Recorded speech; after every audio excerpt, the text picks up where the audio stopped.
ओम शांति। ओम शांति। ओम शांति। 13/11/2021 प्रातः मुरली। ओम शांति। बाप दादा मधुबन। आज के मुरली के महावाक्य। बाबा ने कहा, मीठे बच्चे, मैं तुम बच्चों के लिए हथेली पर बहिश्त लाया हूँ। तुम मुझे याद करो तो स्वर्ग की बादशाही मिल जाएगी। आज के मुरली का प्रश्न है, बेहद की खुशी किन बच्चों को निरंतर रह सकती है? उत्तर में बाबा ने कहा, जिन्होंने बेहद का संन्यास किया है और संग तोड़ एक संग जोड़ा है। बेहद का संन्यास अर्थात इस कलयुग से कोई प्रेत नहीं। 5 विकारों की रिंचक मात्र भी आत्मा में जरा भी उसका टच ना हो, 5 विकारों की देह का भान ना हो। इस दुनिया में जो भी स्थूल चीजें हैं उनमें कोई प्रेम ना हो, है ना। जीते जी देह से उपराम रहना। इस तरह सबसे संग तोड़ एक संग जोड़ा है। वह संग किसका? ईश्वर का। उसके रंग में रंग जाना, तो वही निरंतर खुशी में रह सकते हैं। दूसरा, जो फॉलो फादर करते हैं, जिन्हें सर्विस का शौक है, उनकी खुशी कभी गायब हो नहीं सकती। गीत है, छोड़ भी दे आकाश सिंहासन। ओम शांति।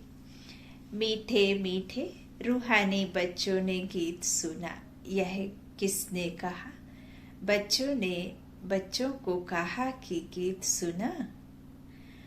जब अति दुख होता है तब बुलाते हैं। बच्चे जानते हैं कि बाप ही सुख धाम पावन दुनिया रचते हैं, अथवा भगवान भगवती का राज्य स्थापन करते हैं। भगवान और भगवती जैसे स्वर्ग के मालिक ठहरे। तुम देखते हो लक्ष्मी नारायण कितने धनवान थे, कितनी बड़ी राजधानी थी। उनकी राजधानी में कभी कोई उपद्रव होता नहीं।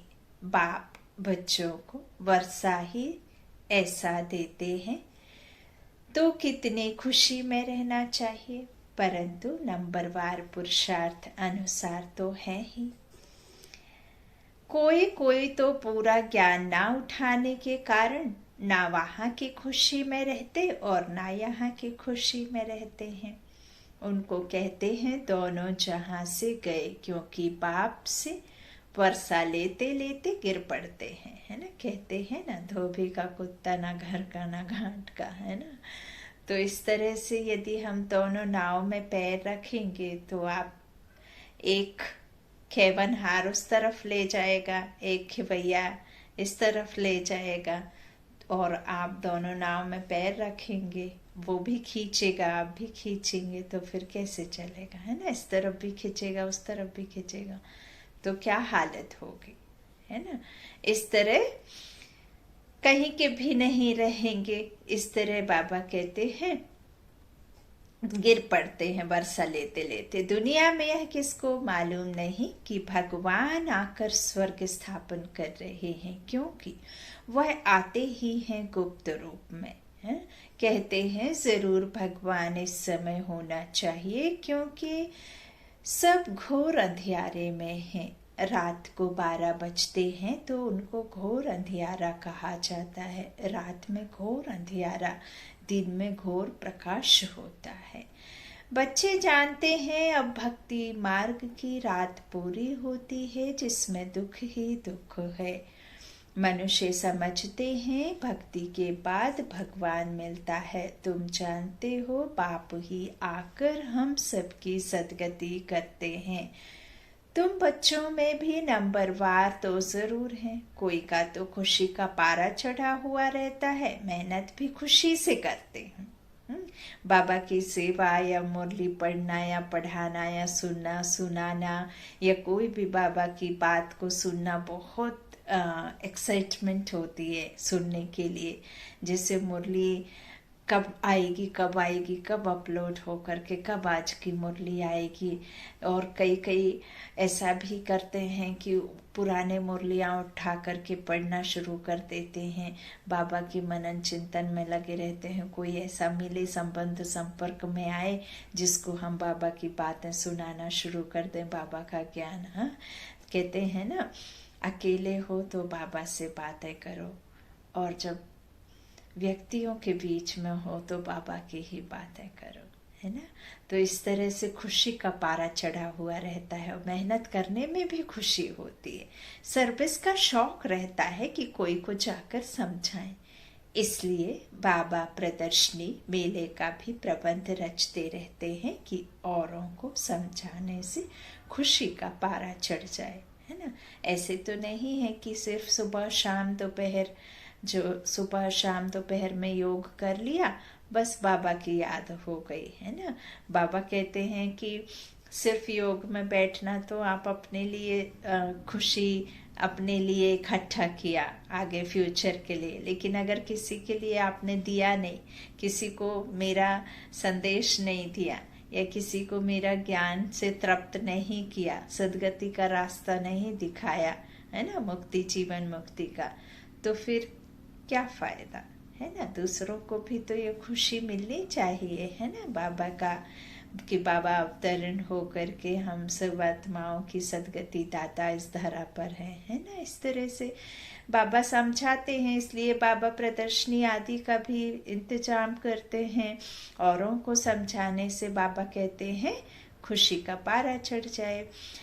यहाँ जिसके पास धन है वह समझते हैं हम स्वर्ग में बैठे हैं, उन्हों के लिए ज्ञान उठाना मुश्किल है। इसलिए गाया हुआ है, कोटों में कोई ही इतना समझदार बन बाप के वर्षे के अधिकारी बनते हैं। फॉलो फादर गाया हुआ है, तो बाप की श्रीमत पर चलना पड़े। जो अच्छी तरह से श्रीमत पर चलते हैं उनको फॉलो फादर करना चाहिए। जैसे यह ब्रह्मा बच्चा अच्छी तरह चल रहा है, लौकिक बच्चे राय पर नहीं चले तो कहा तुम अपनी राह ले लो। हाँ? रावण की मत पर चलने वाले और राम की मत पर चलने वाले इकट्ठा नहीं रह सकते। जहाँ राम वहाँ रावण नहीं, और जहाँ रावण वहाँ राम नहीं। तो तुम बच्चे समझते हो कि भारत में ही आदि सनातन देवी देवता धर्म था। वह 84 जन्म ले पतित बने हैं, तब पुकारते हैं हे पतित पावन आओ।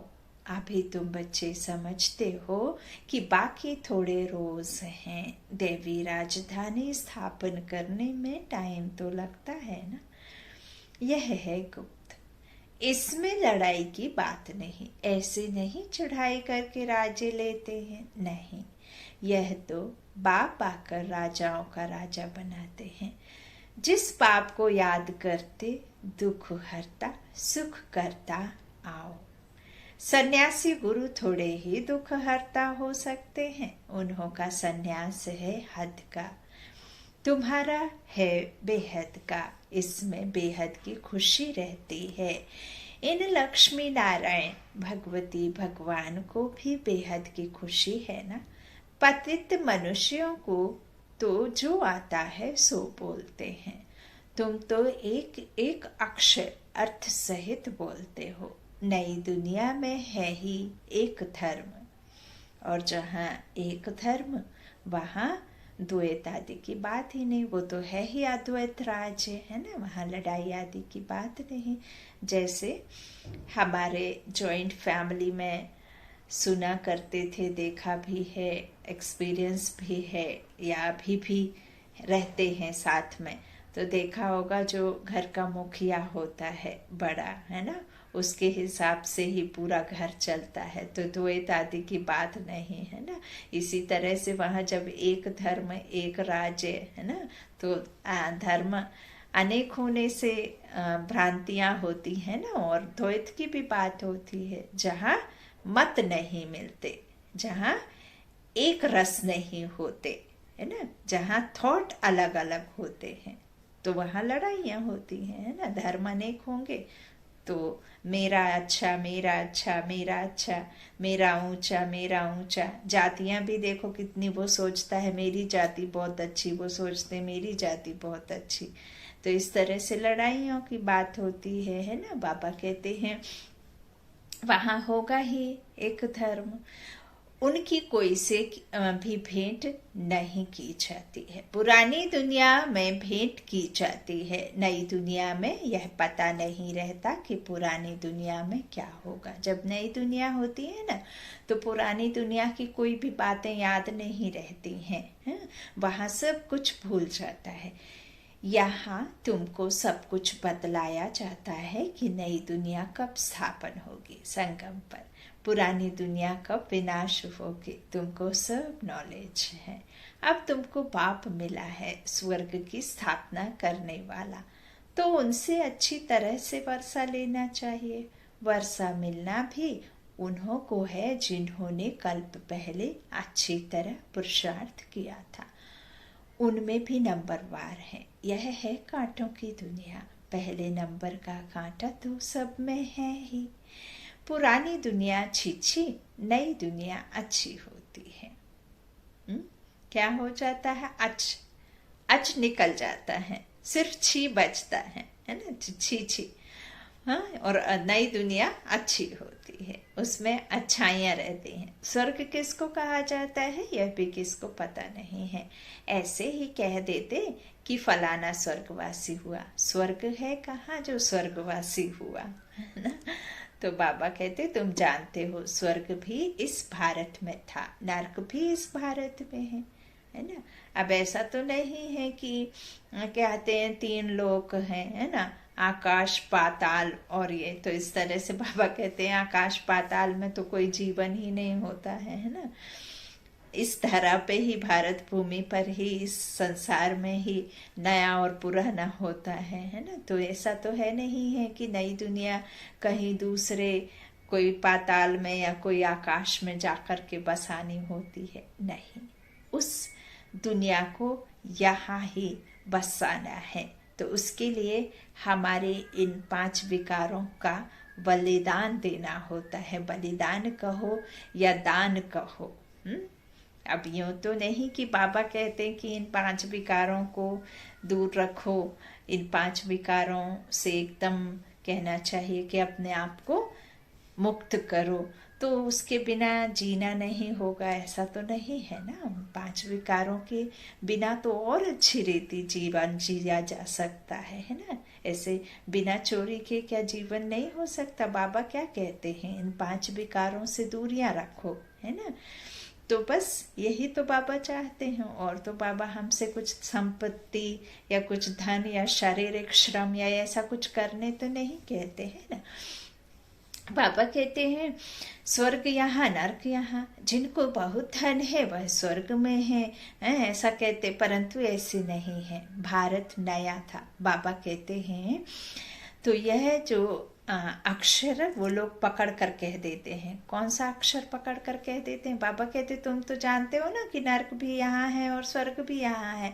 तो यह जो 2 अक्षर है ना, यह पकड़ कर वह कह देते हैं कि जिनको बहुत धन है वह स्वर्ग में है। बाबा कहते लेकिन ऐसा नहीं है। भारत नया था तो सतयुग था, सतो प्रधान जब हम आत्माएं थे तब हम सुखी थे ना, कोई भी दुख नहीं, जिसको स्वर्ग कहा जाता है। तो स्वर्ग में क्या क्या होता है।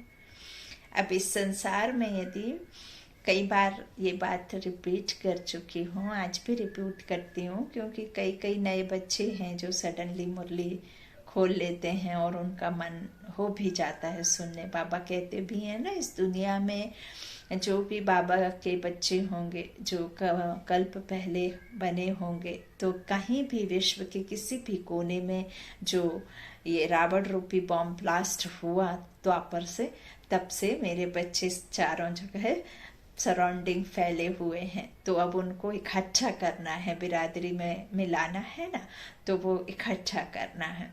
तो कई कई सडनली खोलते हैं, मन लग जाता है, क्योंकि वो बाबा के बच्चे हैं जो कल्प पहले सुना होगा। तो करंट के माफिक उन्हें खींचते हैं बाबा, है ना, अपनी ओर। प्रेम का सागर है ना, तो वो अपने प्रेम के बंधन में बांध लेता है अपने भूले बिसरे बच्चों को, है ना। तो इस तरह से स्वर्ग यहाँ, नर्क यहाँ। तो बाबा कहते हैं सतयुग में क्या क्या नहीं होता है और कलयुग में क्या क्या होता है। अब देखिए, आप जो है सुख की दुनिया किससे कहेंगे यदि संसार में कोई भूखा ना रहे, कोई विधवा ना हो, कोई अकाले मृत्यु ना हो, कोई बीमारी से ना मरे, कोई भूख से ना मरे। जितना बारिश का समय बारिश हो, जितना समर का समय समर हो, और जितना विंटर के सीजन में विंटर हो, यदि सब चीज़ें इक्वल हों, अपने तरीके से चलती हों, ये 5 तत्व किसी को दुख ना दे, किसी की एक्सीडेंट अकाले मृत्यु ना हो, तो उसे सुख कहेंगे ना। कोई भूखा ना रहे, है ना, किसी के पास में अटूट धन है और कोई बिल्कुल गरीब है, किसी के पास में कपड़े पहनने के लिए नहीं समय रहता है और किसी के पास में है ही नहीं, है ना। और इसका अपोजिट समझें हम कि किसी की भी इस तरह से मौत ना हो, है ना। जहाँ हो रहा है वो कलयुग है, छी दुनिया है, पुरानी दुनिया है। और जहाँ नहीं होगा ये सब, वो नई दुनिया है, स्वर्ग है ना, जहाँ 150 वर्ष आयु, गोल्डन एज जिसे कहते हैं। तो इस तरह से वो सतयुग है जिसको स्वर्ग कहा जाता है। अभी पतित दुनिया नर्क है। दुनिया तो एक ही है। नई दुनिया में लक्ष्मी नारायण का राज्य था, पुरानी दुनिया में रावण का राज्य है। भगवान बाच, मैं तुमको 84 जन्मों का राज बताता हूँ। कौन कह रहा है ये? स्वयं भगवान। इस राजयोग से तुमको राजाओं का राजा, स्वर्ग का मालिक बनाता हूँ। ये कोई मुरली पढ़ने वाले नहीं बोलते हैं, है ना, या सुनाने वाले सुनने वाले नहीं, यह तो स्वयं भगवान वाच्य हैं, सुप्रीम सोल, है ना, गॉड फादर के महावाक्य हैं ये, है ना, बात है। तो इस तरह कहाँ का? राजाओं का राजा, स्वर्ग का मालिक बनाता हूँ, तो नरक का जरूर विनाश होना ही चाहिए। शास्त्रों में कृष्ण का नाम डाल लड़ाई आदि दिखा दी है ना। अब देवी देवता अहिंसक परमो धर्म कहा गया है, अहिंसा परमो धर्म कहा गया, हम धर्म। तो कैसे देवी देवता हैं जो किसी अकासुर बकासुर, और कैसे वो तलवार त्रिशूल और इस तरह से जो दिखाया हुआ है, एक्चुअली में उसका अर्थ ही दूसरा है। जो शस्त्र दिखा दिए हैं ना, उनके पीछे बाबा ने हमें शस्त्रों का भी, शास्त्रों में जो बताया गया है उसका भी बाबा ने निचोड़ यथार्थ रीति हमें अर्थ समझाया है, प्रैक्टिकल में, है ना, क्या है उनका। तो बाबा कहते इस तरह से देवी देवता कोई लड़ाई आदि की बात ही नहीं, वो तो आत्मा की लड़ाई है। किसके साथ में? आत्मा के विकारों के साथ में, है ना। तो जैसे हमें जो अकासुर बकासुर जो असुरी अवगुण हैं उनको खत्म करना है, उन्हें ही तो अकासुर बकासुर कहते हैं। अब उसके लिए ताज तलवार की तो जरूरत ही नहीं है ना। उसके लिए तो आपके आत्मबल की और आपके आत्मा के सद्गुणों की जरूरत है ना। बाबा कहते हैं शास्त्रों में जो कृष्ण का नाम डाल आदि लड़ाई आदि दिखा दी है, पांडवों की कोई सेना तो है नहीं। आजकल कन्याओं माताओं की पलटन बनाए उनको भी उन्हों को बंदूक आदि चलाना सिखाते हैं। यहाँ तुम्हारे हाथ में बंदूक आदि कुछ नहीं है, साइलेंस पावर है ना।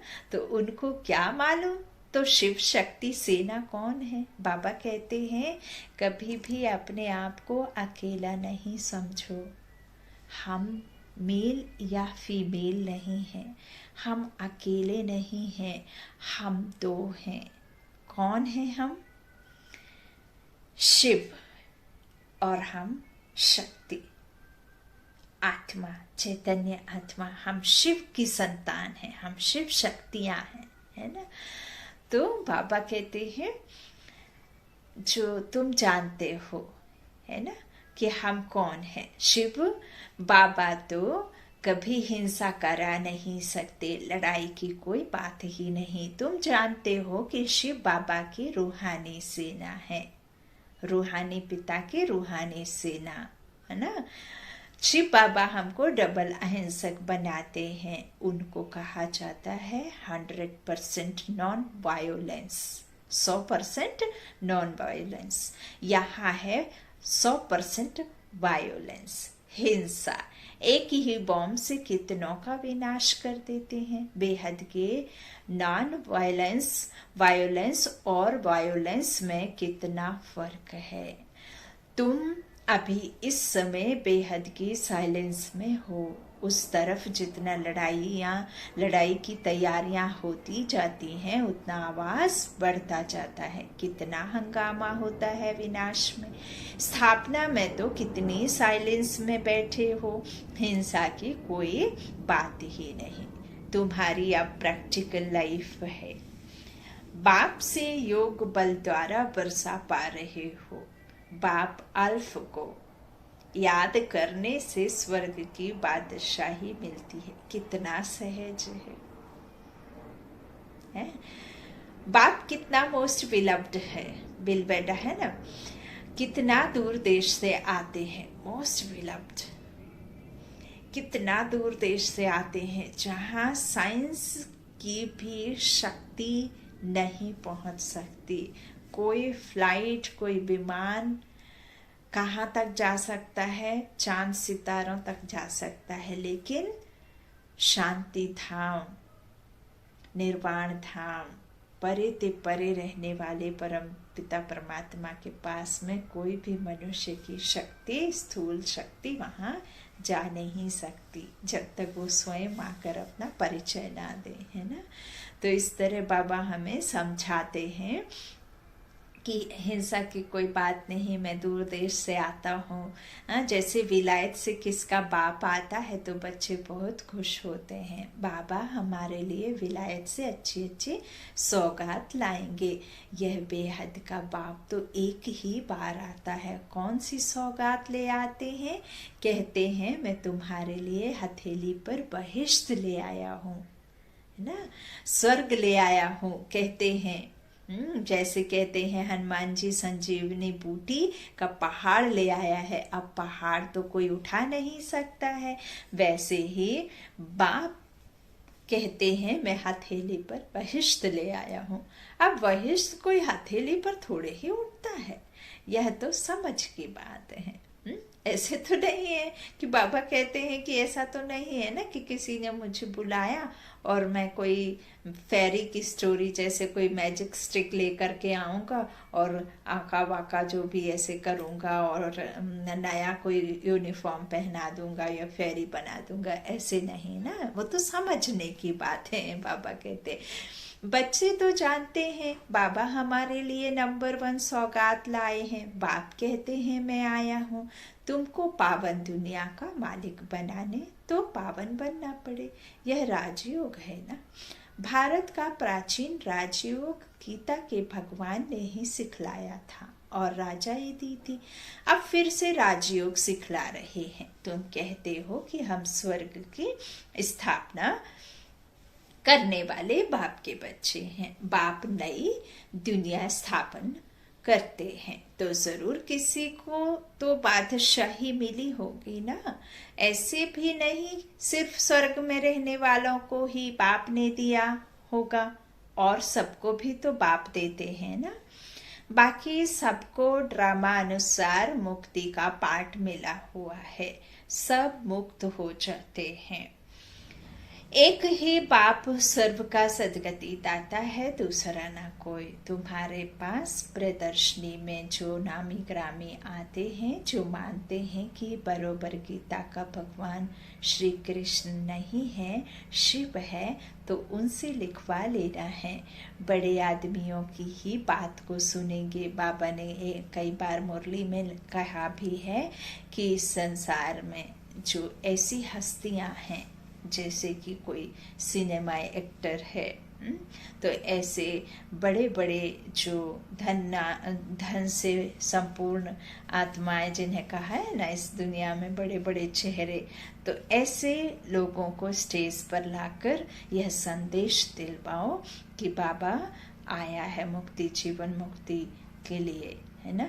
तो इस तरह बाबा कहते हैं जिनकी बातें, जिनकी आवाज से जो लोग समझें, है ना। जैसे आप समझ लीजिए कि आप कोई भागवत का पाठ रखेंगे ना, तो आपके आसपास बुलाने पर भी नहीं आएंगे, कोई ना कोई एक्सक्यूज दे देंगे।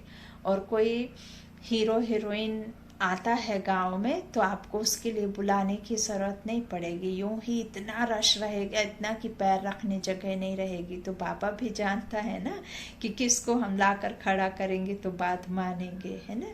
तो इसीलिए बाबा कहते हैं ऐसे चेहरों को सामने ला करके स्टेज पर खड़ा करो, ताकि जिसकी बोल सुनाई दे और उसकी बात भी माने, है ना।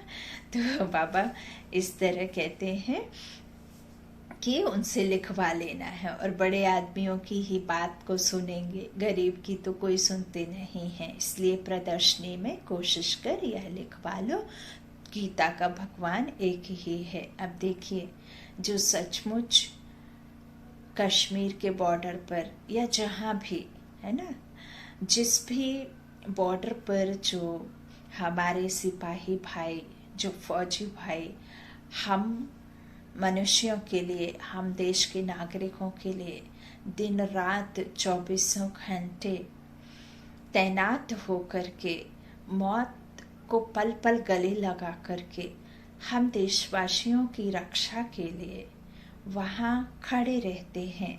वह जो भी फौज में होते हैं, स्पेशली जो लड़ाई के मैदान में रहते हैं, वो तो सचमुच गरीब का ही बच्चा होता है, गांव से जुड़ा रहता है, गांव की मिट्टी से, गरीब घर का होता है, जिसके पास में, जिसके पिता के पास में कोई 7 पुश्तों के लिए इकट्ठा नहीं होता है, ऐसे घर का बेटा वहाँ बॉर्डर पर हम देशवासियों की रक्षा के लिए तैनात रहता है।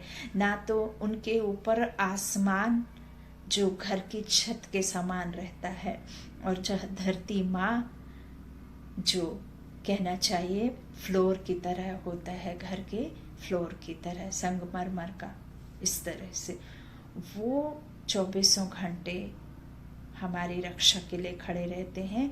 उनको कभी किसी के लिए स्टेज पर बुला करके कोई प्राइज का सेरेमनी या कुछ भी होता है तो उनको बुला करके प्राइज देने की रस्म नहीं है। उस समय उनको कोई सैल्यूट नहीं करता है, लेकिन सिनेमा में एक्टिंग करने वाले, कोई फौजी का रोल एक्टिंग कर रहा है और वो यदि बॉर्डर पर लड़ाई कर रहा है तो उसके लिए देखिए कितना भीड़ लगता है, जबकि वो तो सिर्फ और सिर्फ ड्रामा कर रहा है, रियलिटी तो होती नहीं। और उसको उस ड्रामा के बदले हर सीन को 1-1 सेकंड कट करके फिर वो सीन को मतलब यथार्थ दिखाया जाता है, रियलिटी फील करवाता है वो सीन। उसके लिए हर 1-1 मिनट में उनका मेकअप, हर 1 सेकंड में उनका मे बी कट होता है। एक मूवी में कई सालों लग जाते हैं और उनको एक रोल के लिए करोड़ों भी मिलते हैं।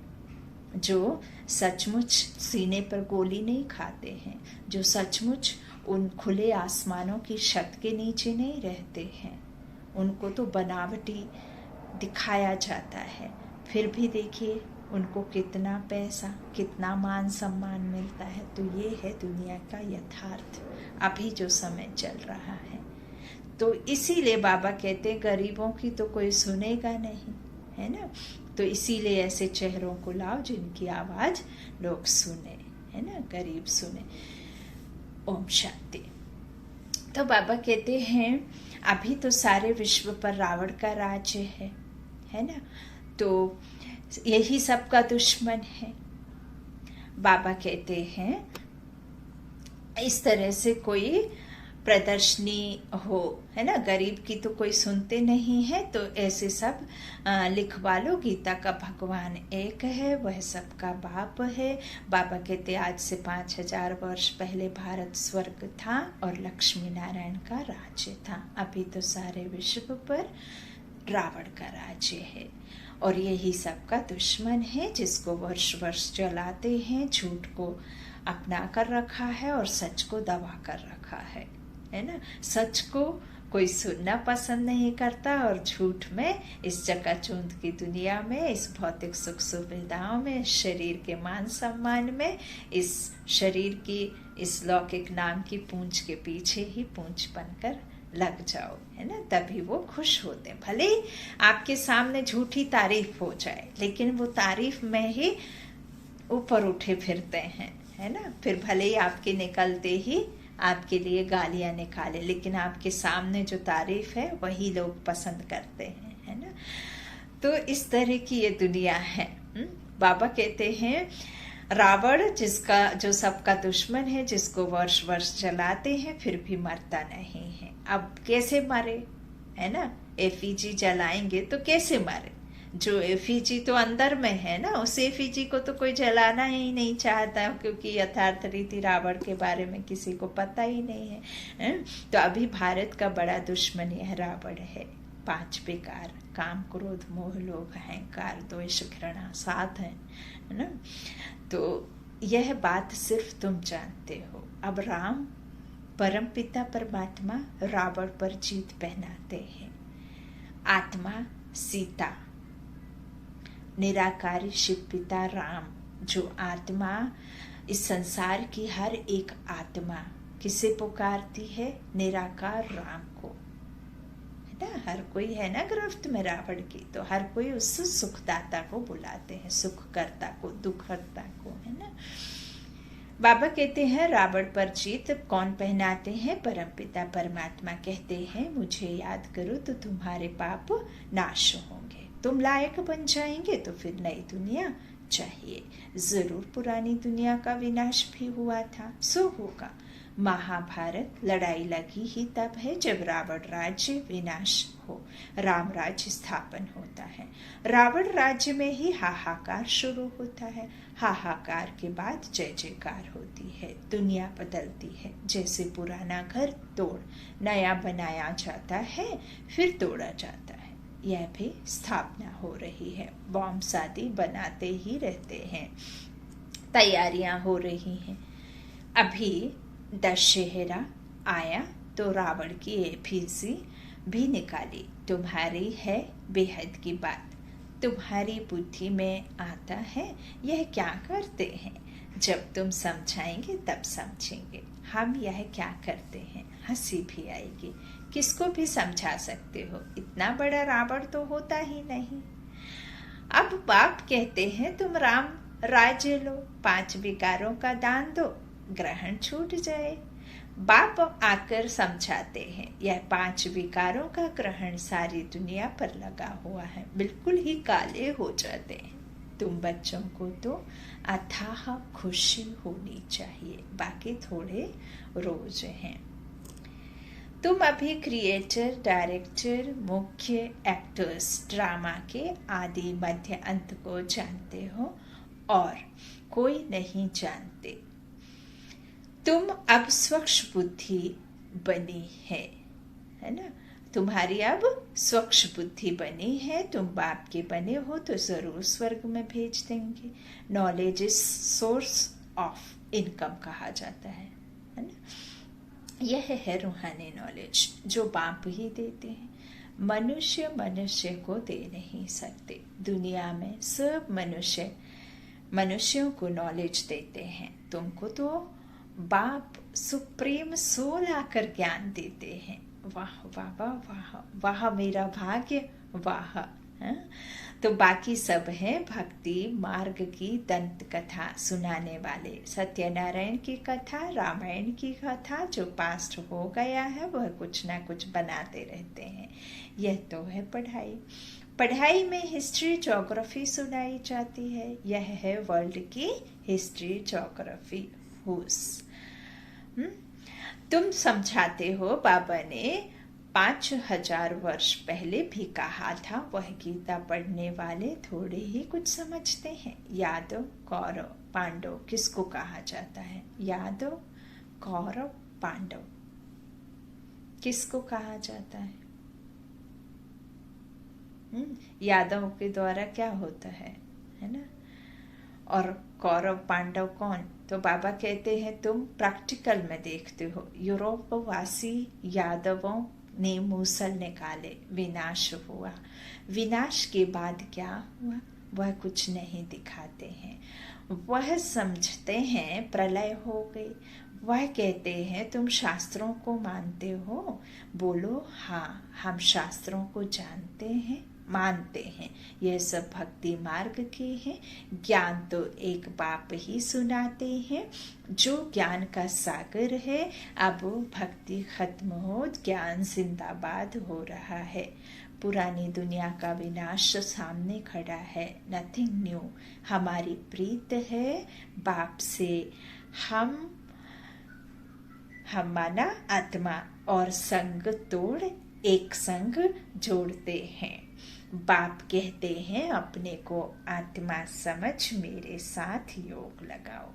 अपने को कैसे आत्मा निश्चय करना है, समझना है। देख तो सकते नहीं है, ना ही उसे देख सकते हैं, तो खुद को आत्मा फील कर इस देह से न्यारी। मैं आत्मा अलग और यह देह अलग है ना।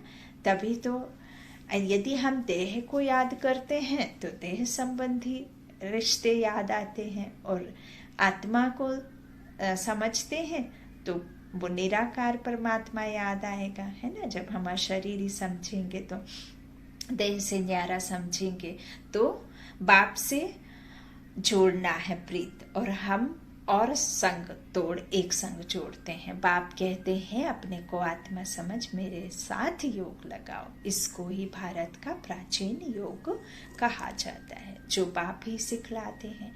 कृष्ण की आत्मा भी इस समय अंतिम जन्म में है। इनको कहते हैं तुम अपने जन्मों को नहीं जानते हो, यह तुम्हारा बहुत जन्मों के अंत का जन्म है ना। बाबा ने ही तो आकर के उनको खुद का राज बताया, तो इसलिए मैंने इनमें प्रवेश किया है। जो फर्स्ट में थे वही अंतिम में, तो अंतिम वाले के जो फर्स्ट जाएगा उसी के तन में आते है ना, क्योंकि सबसे जास्ती जन्म वही और प्रिंस वही बनने का है।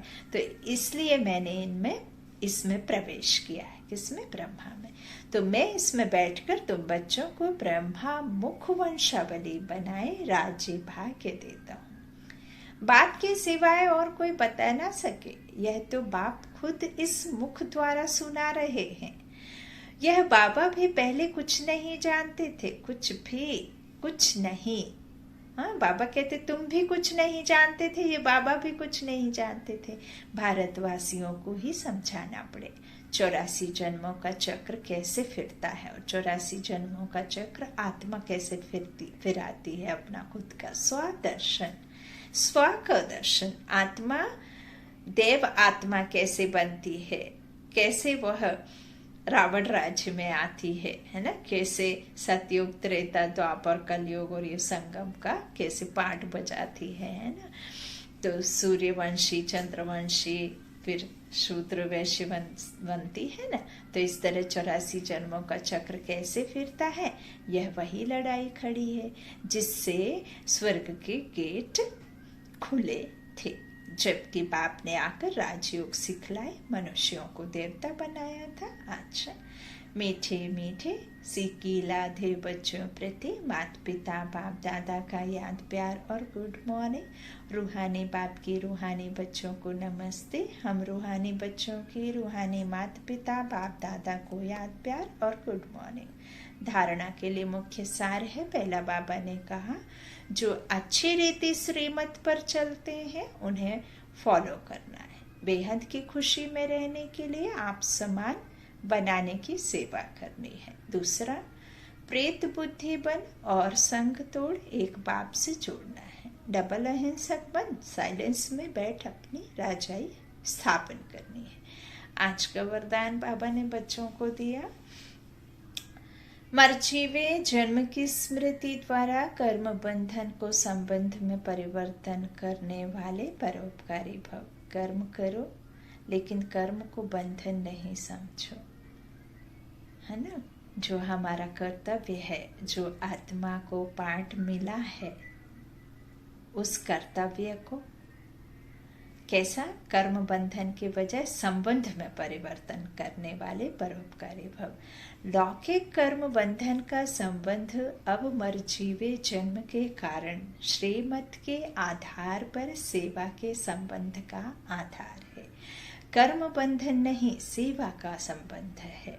मान लीजिए कि आप एक पत्नी का पार्ट में है, आत्मा एक पत्नी के पार्ट में है, एक टीचर, आत्मा टीचर का पार्ट में है ना। तो आप मान लीजिए एक गृहिणी है, गृहस्थ में है, तो आपको गृहस्थ में रहते ना जाने कितने कर्म में आना है ना। माँ का भी, तो आपको रसोई में भी जाना है, आपको सबका देखभाल करनी है। यदि आपका पार्ट पत्नी का है तो आप मान लीजिए खाना बनाते समय बहुत चिड़चिड़ करके बनाते हैं, या बच्चों को ही स्कूल भेजने के लिए तैयार करते समय बहुत चिड़चिड़ करके, उनको बहुत गुस्सा करके, उनका सुबह मतलब सुबह हमारी जो है आदि है ना, शुरुआत, तो सुबह से उनको चिल्ला के डांट के डपट कर उठाना, नहीं उठ रहे हैं चिल्ला के, तो उनका भी दिन खराब, आपका भी दिन खराब। यदि आप यही कर्म यह समझकर करेंगे कि जो मेरा इन बच्चों के साथ संबंध है, यह मेरा संबंध शरीर का नहीं, आत्मा ने इनको बच्चों का पार्ट दिया है और मुझे एक माँ का पार्ट दिया है, तो हम जो कर्म बंधन समझते हैं फिर वो संबंध में परिवर्तन हो जाएगा, है ना। तो संबंध का आधार है, तो कर्म बंधन नहीं, सेवा का संबंध है। जो हमारा मिला है कर्म, तो हमें उसे कर्तव्य समझ करना है। सेवा के संबंध में वैरायटी प्रकार की आत्माओं का ज्ञान धारण कर चलेंगे तो बंधन में तंग नहीं होंगे, है ना। जैसे एक पिता आत्मा है ना, वो उससे पिता का पार्ट मिला है तो वो अपना कर रही है। अब समझ लीजिए स्टेज पे किसी को राम का, किसी को रावण का पार्ट मिला है, तो यदि रावण का पार्ट वो ना करे तो राम को कैसे मजा आएगा, है ना। तो इस तरह से है ही यह जो हमें रंगमंच पर भेजा गया है, तो हमें अलग अलग पार्ट अलग अलग ड्रामे में आए हैं ना, तो अपना अपना पार्ट निभाना है। इस तरह जो ज्ञान धारण कर चलेंगे तो बंधन में तंग नहीं होंगे। लेकिन अति पाप आत्मा, आपकारी आत्मा से भी नफरत व घृणा के बजाय रहम दिल बन तरस की भावना रखते हुए सेवा का संबंध समझकर सेवा करेंगे तो नामी ग्रामी विश्व कल्याणकारी व परोपकारी गाए जाएंगे। अब यहाँ है कि कोई आपको गाली भी दे रहा है, कोई पाप आत्मा है, कोई आपके ऊपर बार बार अपकार कर रहा है, नफरत से देख रहा है, घृणा, तो उसके बदले अब आप कैसे रहम दिल बनेंगे? कैसे संभव है कि वो आपको हर एक क्षण गाली देता है और आप उससे प्यार करो? तो देखिए वो उसके कर्म हैं, वो अपना पाठ बजा रहा है। लेकिन यदि आप उसको साक्षी होकर देखेंगे कि वो आत्मा उस पाप आत्मा का या अपकारी आत्मा का या वो जो नफरत कर रही है वो है उसका ड्रामा में सीन है, लेकिन आपका तो वो नहीं है ना। आपको अपकार के बदले अपकार से नहीं, नफरत का नफरत से नहीं, घृणा से घृणा से नहीं, आपको तो रहम दिल बनना है, क्योंकि आप उस किसकी संतान है? दाता की संतान है। जो प्रेम का सागर है, रहम दिल है, जो वहिष्ठ लेकर आया। तो हम मास्टर दाता के बच्चे हैं, मास्टर रहम दिल हैं, है ना। तो फिर इस तरह से तरस की भावना रखते हुए सेवा का संबंध समझकर सेवा करेंगे तो नामी ग्रामी विश्व कल्याणकारी व परोपकारी गाए जाएंगे। आज का स्लोगन है, समय व परिस्थिति प्रमाण वैराग आया तो यह भी अल्पकाल का वैराग्य है। सदा काल के वैरागी बनो। समय व परिस्थिति प्रमाण वैराग आया तो यह भी अल्पकाल का वैराग्य है। सदा काल के लिए वैरागी बनो। ओम शांति, ओम शांति।